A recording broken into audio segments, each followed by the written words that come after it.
El profesor Luis Busto es profesor de la Universidad Simón Bolívar, precisamente en Ciencia Política, y es una oportunidad para tomar temas históricos. Decíamos que en la noticia diaria nos toca la historia del presente, pero hay que conocer la historia del pasado para comprender también el origen de la República. Estos días patrios es una reflexión sobre cómo nació Venezuela. ¿Qué podríamos decir?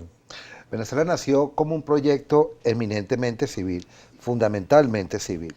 El proyecto de independencia nacional es un proyecto pensado, ideado, acunado en la mente de la élite civil caraqueña, que además era una de las élites en términos intelectuales más progresistas y más avanzadas de América Latina. Usted abre con un tema que es muy polémico porque hay quienes creen que el origen es militar y le quieren dar una continuidad histórica al militarismo en el nacimiento de nuestras naciones, y esta versión, que es la mayoritaria, del origen civil de la República. Así es.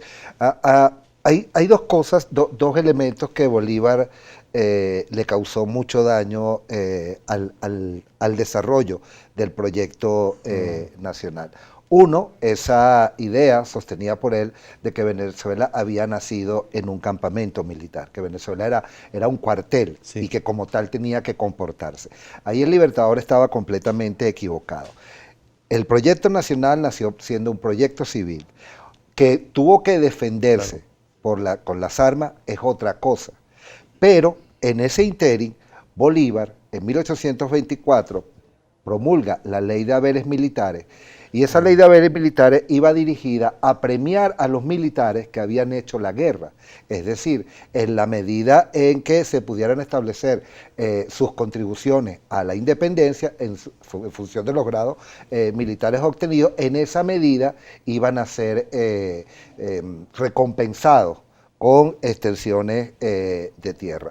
Eso terminó en que gente como Páez, gente como Monagas, terminaron siendo los grandes terratenientes venezolanos, terminaron siendo la nueva élite que se hizo con el poder en Venezuela y dio pie a ese horrible siglo XIX que estuvo fundamentalmente caracterizado por la presencia de los caudillos.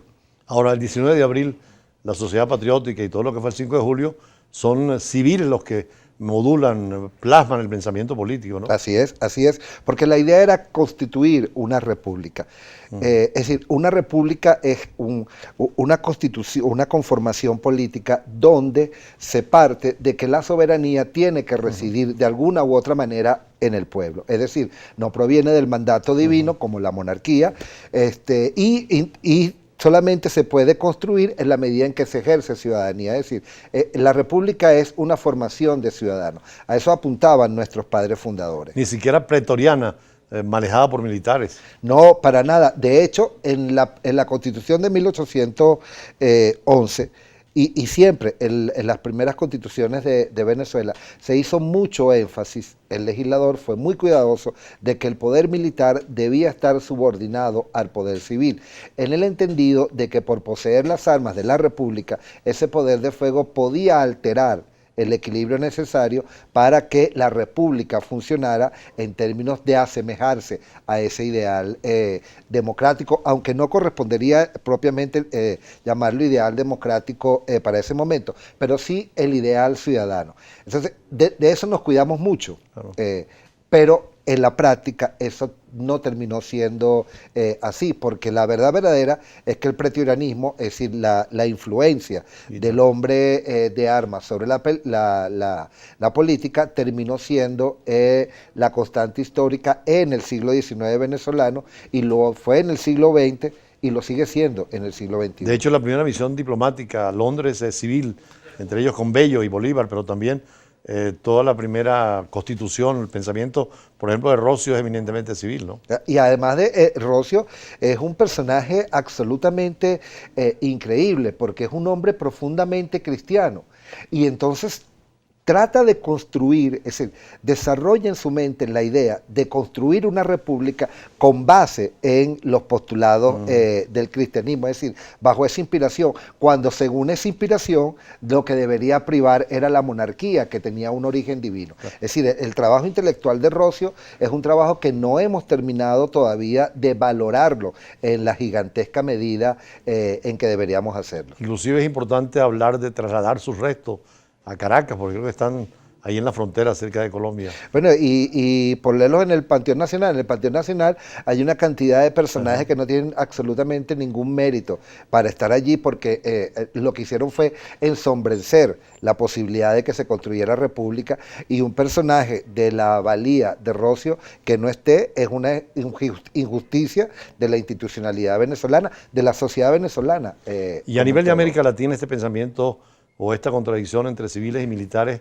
en la fundación de las repúblicas, ¿cómo puede expresarse? Bueno, hay países donde el pretorianismo tuvo bastante auge. En buena medida, América Latina fue signada, el siglo XIX de América Latina, por la presencia de los caudillos, es decir, ese régimen que se denomina el caudillaje, es decir, hombres que creían en la violencia grupal como método para dirimir el conflicto por el acceso del poder, y hombres que podían constituir ejércitos particulares que le permitieran ejercer esa violencia. La verdad verdadera es que nuestras repúblicas como tal tuvieron un envión gigantesco para constituirse en la medida en que se pudo unificar el territorio y se pudo construir un ejército nacional, porque frente al ejército nacional no pueden haber ejércitos particulares, y eso es lo que termina enterrando al caudillismo. Ahora ese original de Venezuela, sobre todo en el presidente Bolívar, ese criterio unificador del continente, ¿no? Y de Miranda, tal vez. Pero era un sueño que estaba condenado al fracaso, porque la verdad es que Bolívar en sí mismo se contradecía. Porque si nosotros leemos los dos grandes documentos, en mi opinión, como historiador, los dos grandes documentos del Libertador son la Carta de Jamaica y el discurso con el cual presenta la Constitución de Bolivia. En la Carta de Jamaica, el Libertador señala lo maravilloso que sería unir a estas... Una nación de repúblicas, dice. Tal cual, pero también señala que en sí mismo ese es un proyecto fracasado, porque las diferencias que existen entre esos territorios jamás iban a poder dar pie para que se consolidara esa unión. Entonces, ese es un proyecto pensado más en términos políticos que en términos económicos, que es donde realmente podía haber tenido éxito. Profesor, estando usted acá, historiador, queremos también tocar el tema de Miranda, que es muy importante en esa dualidad, Miranda-Bolívar, pero después de los compromisos comerciales regresamos para seguir con el profesor Luis Buto.